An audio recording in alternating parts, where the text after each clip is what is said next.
Bonjour à tous. Alors, j'attends Sophie pour que nous puissions commencer notre petit live. Je vais essayer de l'inviter. Hop là. Oh, inviter. J'espère que vous allez bien. Bonsoir. Voilà. Bonsoir Sophie. Bonsoir, alors. Alors, je vais me monter un petit peu le son parce que c'est pas très fort chez moi. Est-ce que tu me vois bien? Est-ce que tu m'entends bien? Moi, j'ai un peu de reflet sur mes lunettes, mais voilà. C'est le problème des lunettes, je les enlève chaque fois. Moi, parce que... Alors, moi, je ne vois rien sinon. Donc, voilà, tant pis. Mais c'est pas grave. Comment vas-tu déjà? Très bien, très, très bien. Et Impeccable. En je pleine suis, forme. ouais, je suis tellement contente de t'avoir aujourd'hui pour ce thème qui me tient beaucoup à cœur. Donc, je suis très contente que tu aies accepté. Et voilà. Merci beaucoup déjà. Je t'en prie. Je suis ravie d'être là. Eh bien, écoute, on va commencer. Oui, Je vais te demander, enfin, je vais un petit peu réexpliquer le pourquoi tu es là, un petit peu par rapport à mon compte. Et je te demanderai de te présenter. Puis après, bah, une fois que tu te seras présenté, je te lâcherai dans la nature sur un sujet que tu connais bien. Et j'ai eu de la chance de t'écouter une fois et j'ai trouvé ça tellement intéressant que ça ne pouvait être que toi. très bien, merci. Donc, juste pour rappel, tout ce mois-ci, au mois de février, sur mon compte, on a parlé de tout ce qui était féminité. On a parlé avec Amélie au début du mois en live de la voix féminine. Puis on a parlé la semaine dernière avec Anastasia du yin et du yang. Et on finira en fin de semaine avec Pauline qui nous parlera de la roue des sabbats. Ah, Ouais, super. c'est un beau projet ça aussi. Ouais. Non. Et donc toi au milieu, là, voilà, tu vas nous parler de la lune. C'est un élément important pour nous les femmes. Voilà. Donc, je te laisse te présenter.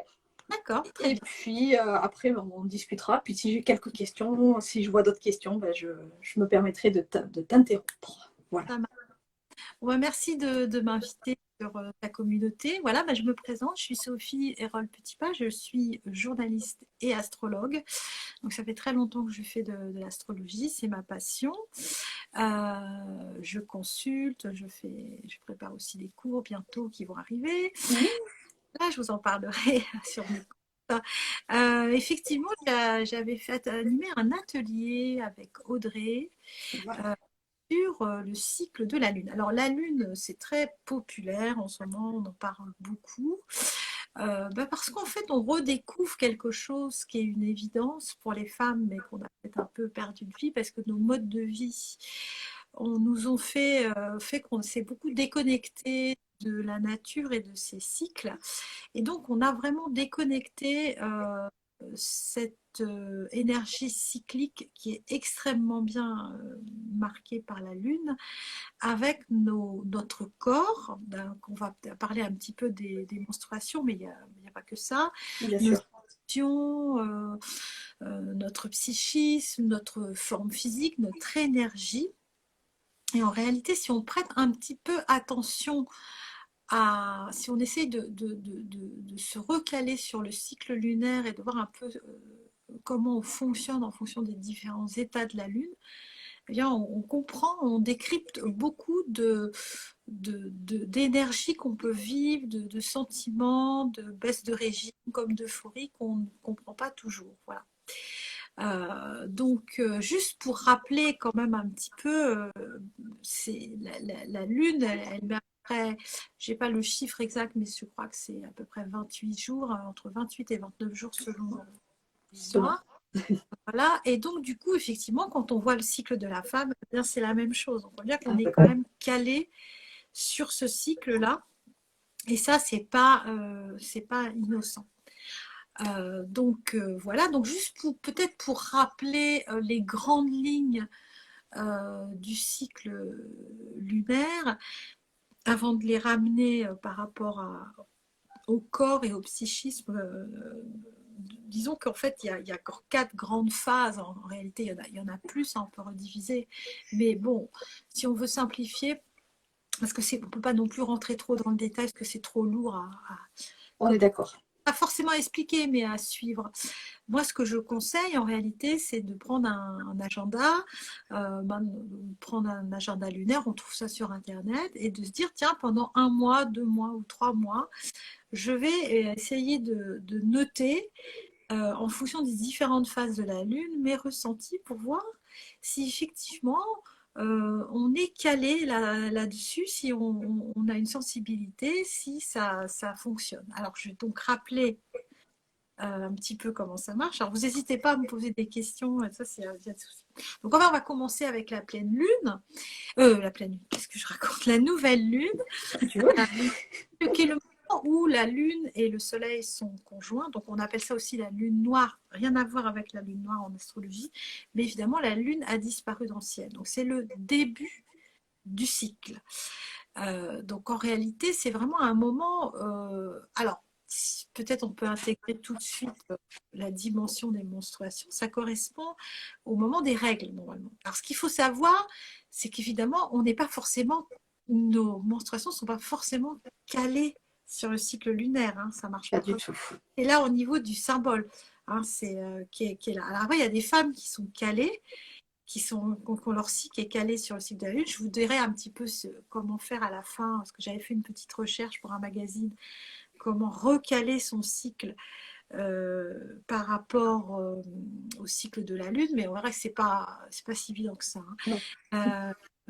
Donc en fait, ça correspond aux règles, la nouvelle Lune. Donc il y a quelque chose qui est en train d'être ensemencé en réalité au moment de la pleine lune. C'est l'énergie d'un démarrage, mais on est dans un état d'esprit assez confus et souvent assez fatigué. Un petit peu entre deux, on vient de terminer un cycle, on est au début de quelque chose de nouveau, et comme c'est ce qu'on appelle en astrologie une conjonction, les choses sont encore assez confuses. Donc on sent monter quelque chose de neuf qui démarre, on sent le cycle qui démarre, mais on n'est pas encore très au clair sur ce qui va se passer, sur ce qu'on va avoir envie de faire. Donc certaines femmes vivent la nouvelle lune comme un moment où elles aiment rentrer dans leur caverne, dans leur grotte, de pas trop... on n'est pas forcément dans un état d'esprit encore de socialisation qu'on va petit à petit découvrir au moment où la lune va monter. Hein. On est encore dans une phase de yin fort, hein, donc on n'est pas encore dans l'extériorisation. Évidemment, si je relis ça au cycle des femmes, ben, quand on a nos règles, on n'est pas en super forme.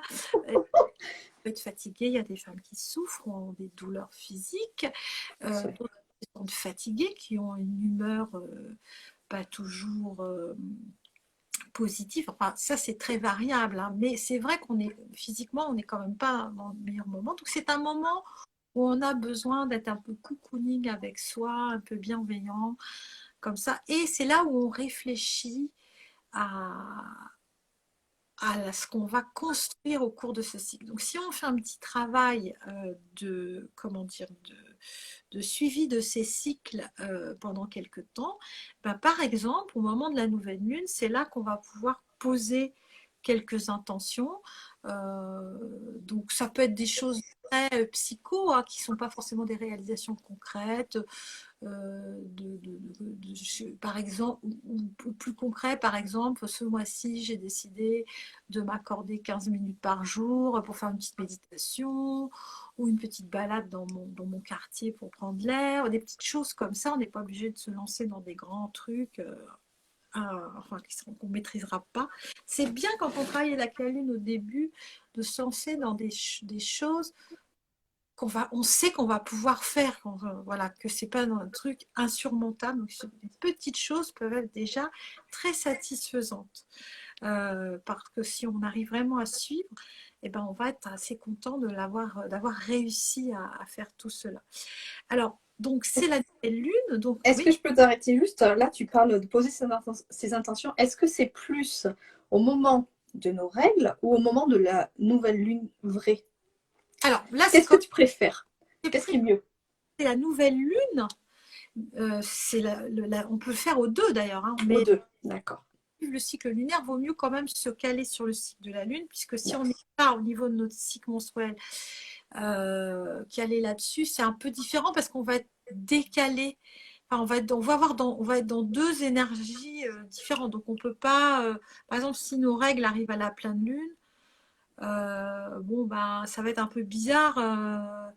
Alors on peut choisir alors ce qu'on peut faire, c'est si on veut, c'est on peut séparer les deux. Soit on décide de se caler sur de fonctionner en fonction de son cycle menstruel, et donc à ce moment-là, on va considérer, on élimine la lune, mais on considère que donc énergétiquement, on est dans une phase nouvelle lune, soit on se cale sur le cycle de la lune. Alors, comme certaines femmes ont des cycles assez irréguliers, c'est pas toujours évident, bah, moi je conseille quand même plutôt La de se lune. caler sur la lune. C'est quand même là, c'est très rythmique, il n'y a pas de, il y a pas de... D'accord. C'est plus facile, je dirais. Mais bon, symboliquement, ça correspond au moment des règles.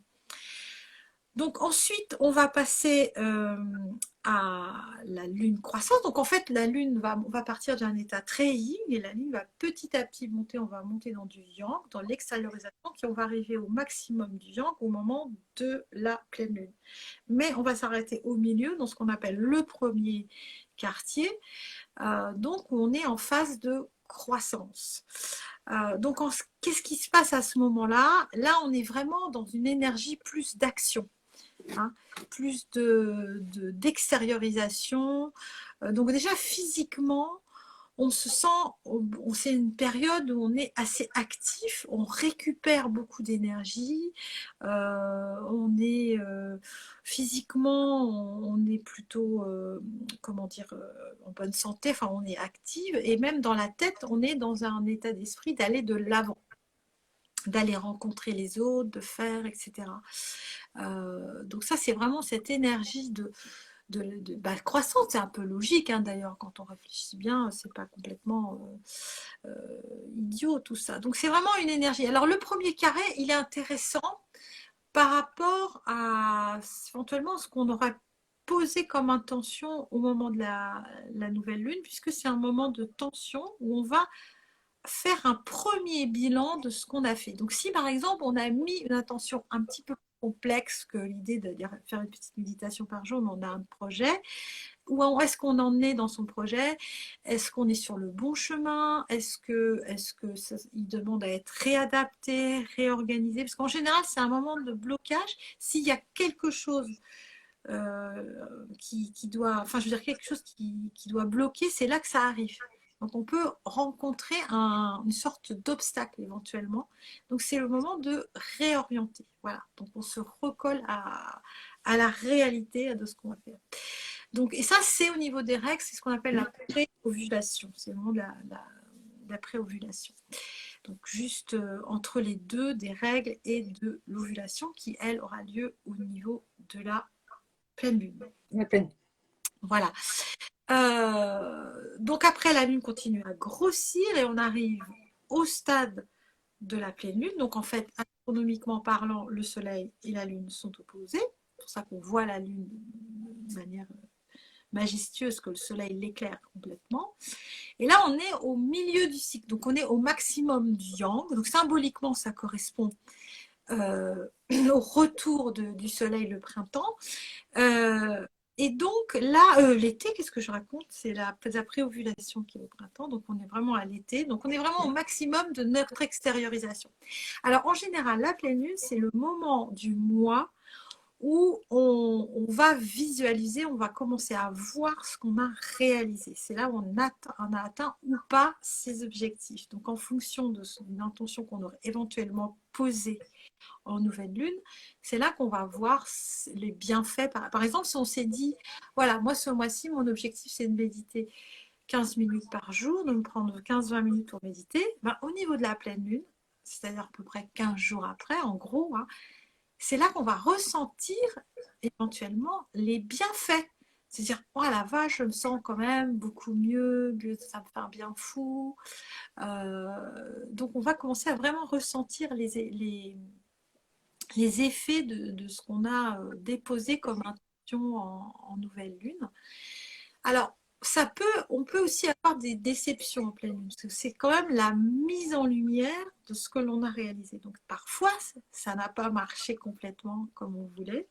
Donc, on peut aussi visualiser, enfin, se rendre compte d'une impasse, de quelque chose comme ça.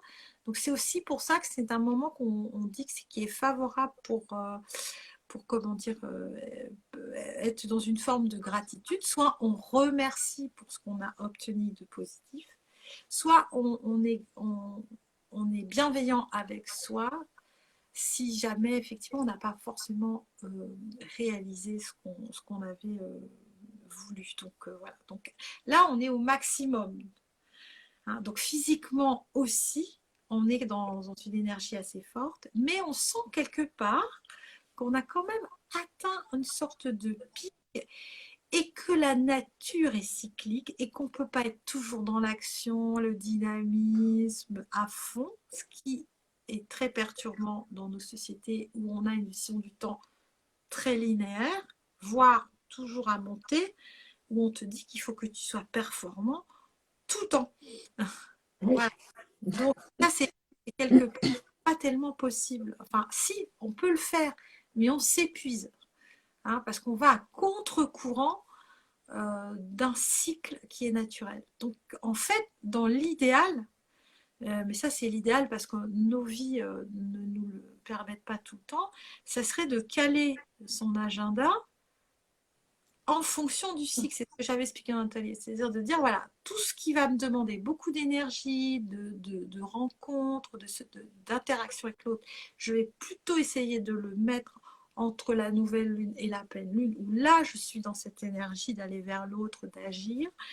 Et tout ce qui demande plus de réflexion, d'intériorisation, tout ça, de mettre dans une phase plutôt de la décroissance de la lune, où là, je serai peut-être plus focus sur mon intériorité et je serais peut-être moins performante si je dois me battre, affronter des problèmes dans cette phase-là.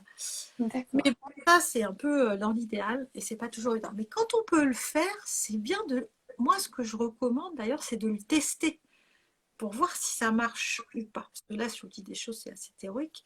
Mais ce qui est intéressant, c'est de voir effectivement, est-ce que je suis plus performante, par exemple, si j'ai un rendez-vous de boulot dans une phase comme ça croissante ou décroissante.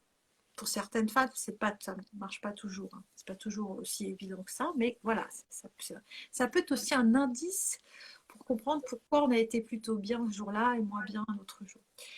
Donc là, on a atteint le maximum. On va commencer à passer dans la phase de décroissance de la Lune. Donc là, il va falloir l'énergie redescend de nouveau et on rentre dans une phase. Le yin va de nouveau prendre le dessus petit à petit. Et donc, on va rentrer dans une phase plus d'intériorisation, de bilan. On va commencer à tirer les enseignements de ce que l'on a accompli. Donc après, on arrive au dernier quartier, qui est là vraiment cette entrée de phase bilan, de voir ce qu'on a fait, de tirer des conclusions, de se poser des questions sur ce que l'on a envie de continuer de faire ou pas. Et au niveau des règles, c'est ce qu'on appelle la phase de post-ovulation. Voilà. Et ça correspond au niveau de la saison à l'automne. J'ai pas dit, d'ailleurs la nouvelle lune correspond à l'hiver, je l'ai pas dit, et la lune croissante au printemps. Donc, dans l'énergie de l'automne, on est dans cette énergie où on est dans un entre-deux, où on est un petit peu, on a encore un peu les bénéfices de l'été, il y a encore beaucoup de récoltes, on accumule, mais on se prépare à l'hiver. Donc alors autrefois on faisait ses stocks, etc.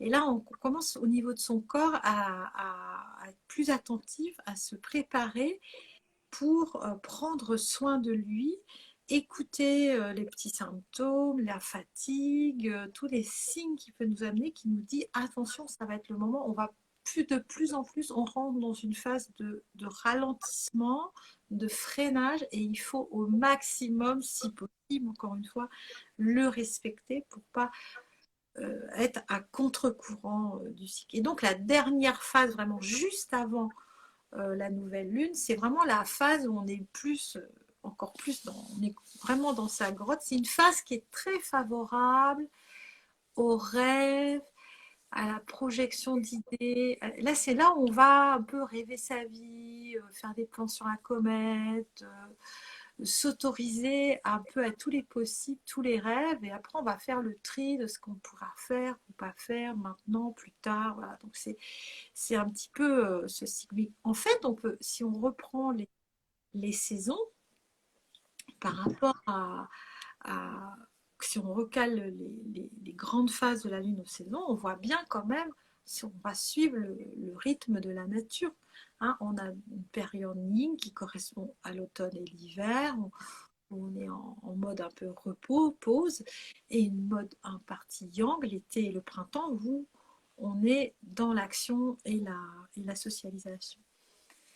Complètement. Voilà déjà ce que je peux un peu dire hein, sur le cycle. Donc c'est pour ça que au niveau d'exercices pratiques que je pourrais donner, c'est dire tiens voilà pendant l'idéal c'est quand même de le faire sur plusieurs mois pour avoir une espèce de vision sur un certain temps.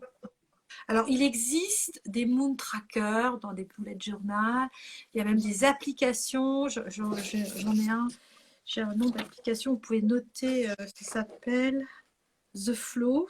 On le trouve sur Android et App Store. Et là, c'est une application où vous pouvez noter. Alors, sur les moon trackers, l'idée, c'est que souvent, il y a plusieurs état d'esprit, mental, corps, tout ça. Et on note son degré d'énergie. Et comme c'est assez visuel, on peut en trouver sur Internet même des choses vierges pour les imprimer puis les colorier. Il y a en fait, il y a comme une échelle de grandeur entre 1 et 5. Je suis au maximum. 5, c'est le maximum. Et quand on note ça, c'est intéressant parce qu'on voit bien visuellement, on va voir la courbe visuellement se dessiner de notre niveau d'énergie. Donc, ça peut permettre de bien visualiser si effectivement on est, on est dans ce. Et ça, c'est ce qu'on ressent, c'est pas ce qu'on fait. Parce que souvent, on n'est pas bien et pourtant, on est fatigué. Et pourtant, on est obligé parce qu'on a un boulot, on a des trucs, on a des enfants, on a des choses à faire, il faut qu'on soit. Voilà. Et en fait, on n'aurait pas besoin. Donc, quand on remplit ce genre de moon tracker,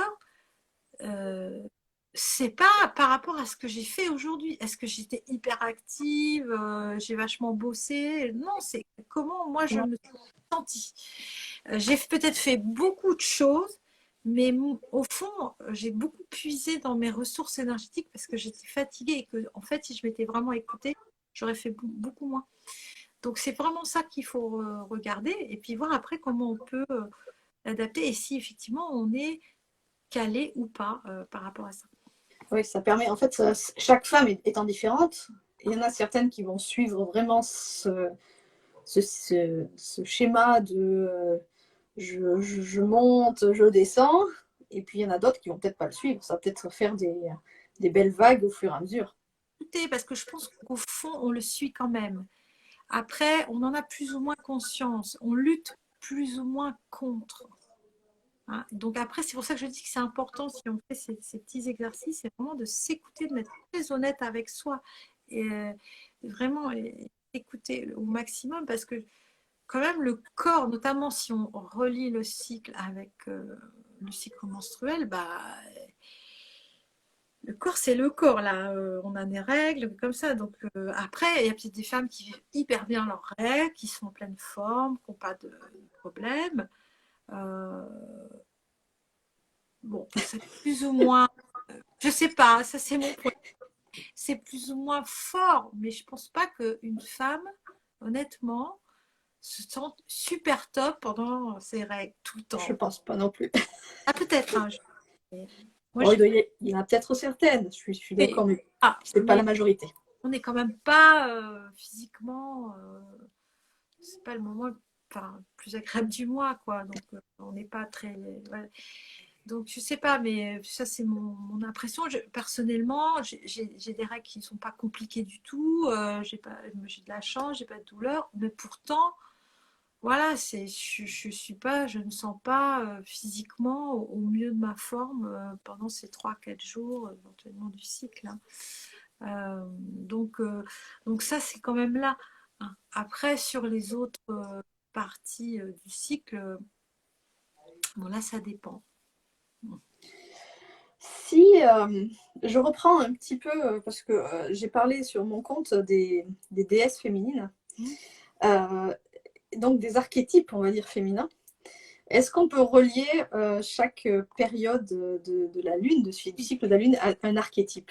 Oui, oui, alors ça, j'en ai pas parlé, mais effectivement, en fait, c'est une auteure anglaise qui a un truc ça qui s'appelle Miranda, Ah, Miranda Gray, Miranda Gray, voilà, avec un c'est livre ça. qui est vraiment le grand livre, ça s'appelle Lune rouge, les forces du cycle féminin. Alors, si vraiment ça vous intéresse ce sujet, c'est le livre à lire, hein. Lune rouge, les forces du cycle féminin, c'est vraiment elle qui a un peu justement qui a décliné 4 grands archétypes féminins en fonction et des lunes et des cycles lunaires et des périodes de menstruation. Donc, si on, on reprend, on va démarrer sur la lune croissante, donc au moment de la préovulation, elle dit que c'est la jeune fille ou la vierge, hein. Donc c'est l'archétype de la jeune femme, de la jeunesse, là où on rentre en pleine fécondité, hein, au moment de cette période de la femme où elle est très très féconde. Donc c'est vraiment l'énergie de la jeune fille. Ensuite, quand on passe à la pleine lune où c'est l'ovulation, bah, c'est l'archétype de la mère, hein. D'accord. Le mot exact parce que j'ai 2 documents différents. Hop, j'ai perdu ma feuille. Oui, c'est ça, c'est bien là, parce que je reprends le vrai mot de Miranda. Donc c'est vraiment la mer, donc au niveau de la pleine lune, hein, donc c'est la fécondité, c'est la mer. Donc si vous voulez, si on imagine la jeune fille, elle est féconde, et là au niveau de la pleine lune, c'est l'aboutissement du féminin dans son énergie de maternité, donc c'est la mer. Ensuite, dans la lune, dans la partie post-ovulation, donc la lune décroissante, c'est l'archétype de l'enchanteresse Mhm. qui est là. Donc là, on est dans c'est l'entre-deux de la femme aussi qui commence à acquérir une sagesse. On est dans la partie du cycle qui est la partie décroissante. Donc on est dans le moment où la Ah, ça a coupé, je t'entends plus. Voilà. j'ai plus On est. de batterie. Ah, Je vais voir. vas-y. J'espère que ça va. Parce que j'ai pas de. Je crois que j'avais rechargé mon truc à 100%. Écoute, je Les- reviendrai si jamais j'ai un petit souci, je rebrancherai. Donc voilà, donc c'est un petit peu, on rentre dans la femme sage et en réalité, quand on arrive à la nouvelle lune, les menstruations, c'est ce qu'elle appelle la sorcière. Donc c'est D'accord. femmes, pourquoi aussi? Parce que pendant très longtemps dans les cultures, quand les femmes avaient leurs règles, elles étaient bannies, exclues, hein, elles étaient considérées comme impures. Donc c'est pas complètement, comment dire, euh, idiot de relier cette période à la femme sorcière, parce que c'est là aussi la femme, elle est dans son essence de femme aussi en même temps, dans son féminin le plus puissant aussi pendant les règles. Voilà. D'accord. Si je fais un petit résumé, tu vas me dire si j'ai tout compris. Mm. Nouvelle lune, c'est l'hiver, les règles, la sorcière. C'est ça, tout à fait. Premier croissant, c'est moins de yin, un peu plus de yang. Mm. On doit faire notre premier bilan, c'est le printemps et la jeune fille. Tout à fait. Pleine lune, période d'ovulation, c'est le yang le plus complet. Mm. C'est l'été et la mer. Exactement. Et ensuite, la lune qui décroît, c'est le dernier croissant, on va dire. Mm. Plus de yin, moins de yang. On fait son bilan, c'est l'automne et c'est l'archétype de l'enchanteresse. Exactement. Exactement. Bon. Voilà, donc on passe en fait à tous les âges de la femme, hein, en réalité, qui sont décrits là, des différents âges. de la jeune fille ou la vierge. Et il y a les terminologies, la mère, l'enchanteresse, la femme qui est dans l'âge mûr, qui a commencé à comprendre beaucoup de choses, qui a de la maturité, jusqu'à la vieille femme, en fait, parce que ça peut être ça aussi, la sorcière, ou ce qu'on appelle aussi un autre terme, on appelle ça la crone, Ah qui est oui. une vieille femme qui a la sagesse, qui n'a plus, alors dans les âges de la vie, qui n'a plus ses règles pour le coup, hein, qui n'est plus féconde, mais qui a la sagesse du féminin. Voilà. C'est bien intéressant tout ça. Voilà. C'est bien. Du coup, écoute, je crois que j'ai pas de questions, moi. T'avais autre chose à rajouter parce que Peut-être dire si, complète. donc, s'il y en a que ça intéresse vraiment de lire le livre de Miranda Gray, La Lune rouge, les forces du cycle féminin. Alors, c'est vraiment très pointu sur ce thème. Moi, je recommande aussi, j'ai un petit livre qui est très bien, qui s'appelle Mon cahier Lune, chez les éditions Solar, qui est écrit par Aurore Widmer, qui est très bien fait, qui est beaucoup plus ludique et avec des exercices, des petits rituels, toutes sortes de choses, et qui est très sympa. Mais bon, c'est vrai que sur la Lune, maintenant, on a beaucoup. Regarde, Et celui-là.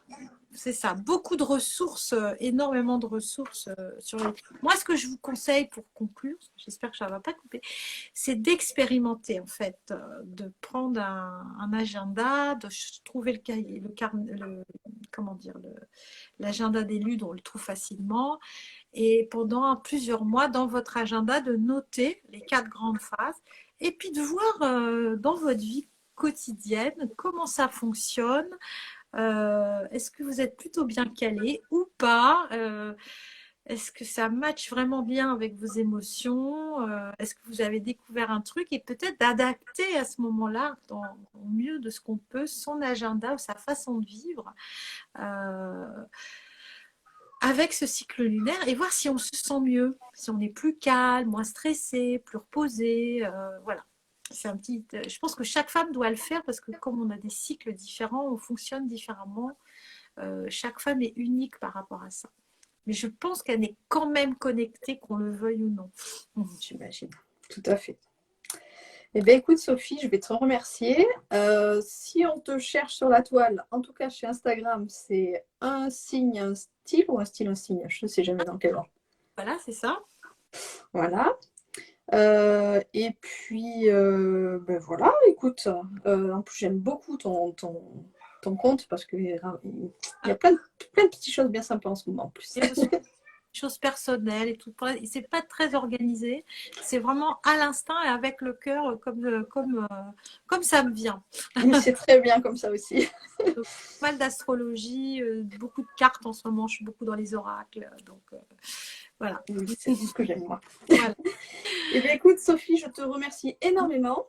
Merci à toi de m'avoir accueilli. Merci à toi. De rien. Et puis, tout ce que tu as noté, là, je le noterai en dessous de notre live, là, sur les livres, l'application et tout ça. Donc, voilà.